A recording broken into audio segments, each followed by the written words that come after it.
মিরপুরের শিয়ালবাড়ির কেমিক্যাল গোডাউনে অগ্নিকাণ্ডের 12 দিন পর নতুন করে মরদেহ পাওয়ায় উদ্ধার অভিযান নিয়ে প্রশ্ন উঠেছে।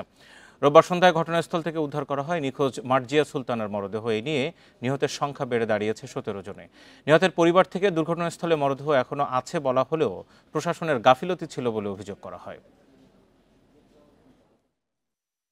মিরপুর শিয়ালবাড়ির মুজিবরের বস্তির বাসিন্দা মার্জিয়া সুলতানা কয়েক মাস আগেই যার বিয়ে হয় জয় মিয়ার সাথে। স্বামী জয় ও ভাইয়ের সাথে কাজ করতেন মিরপুরের একই পোশাক কারখানায়। 14 অক্টোবর ভয়াবহ আগুনে নিহত হন স্বামী জয় এবং ভাগ্যক্রমে বেঁচে যান তার ভাই। কিন্তু ঘটনার পর থেকেই নিখোঁজ ছিলেন মার্জিয়া সুলতানা। পরিবারের সদস্যরা শত চেষ্টা করেও ব্যর্থ হয় তার খোঁজ করতে। কিছুতেই হার না মানা মার্জিয়ার পরিবার 26 অক্টোবর সিদ্ধান্ত নেয় নিজেরাই প্রবেশ করবে পোশাক কারখানায়, খুঁজবে নিখোঁজ মার্জিয়াকে। পরে পুলিশের সহায়তায় ভেতরে প্রবেশ করে আবর্জনার স্তূপে খুঁজে পায় মার্জিয়ার মরদেহ। আমরা যদি অনুমতি দেন আমি ওটা দেখবো। তুমি আর অনুমতি দিলে যদি তুমি মারা যাও বয়াইতে, আমি মারা যাইতাম না, আমার মায়া এনে আছে। প্রথম কইছে মরা দেহ লয়ে গেছে হাসপাতাল, সেই জায়গা যে 7 দিন 8 দিন পরে রইল।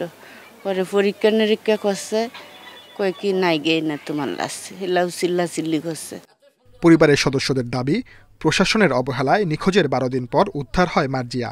প্রশাসন চাইলে আরো আগেই উদ্ধার করা যেত। প্রশাসন ফায়ার সার্ভিসে এতদিন কি কুজাকুজি করছে, ওরা যে বলছে কিছু নাই কিছু নাই কিছু নাই, তেনকাই লাশটা বেরিয়েছি করতে। ওনাদের কথা হলো আদবে তোমাদের মেয়ে এনে চাকরি করে না। পরে আমি লোক মানে যখন বাইরে হয়ে গেছে তখন আমি আবার কই কি যে আপনি যে বললেন আমাদের মেয়ে আদবেই চাকরি করে না, তখন আদবে কি আপনাকে পুলিশ প্রশাসনের লোক মেয়েটারে খুঁজছিল যে হারানো গিয়েছে। পুলিশ জানায় বড় কোনো দুর্ঘটনা ঘটলে ঝুঁকির কথা মাথায় রেখেই উদ্ধার অভিযান পরিচালনা করা হয়।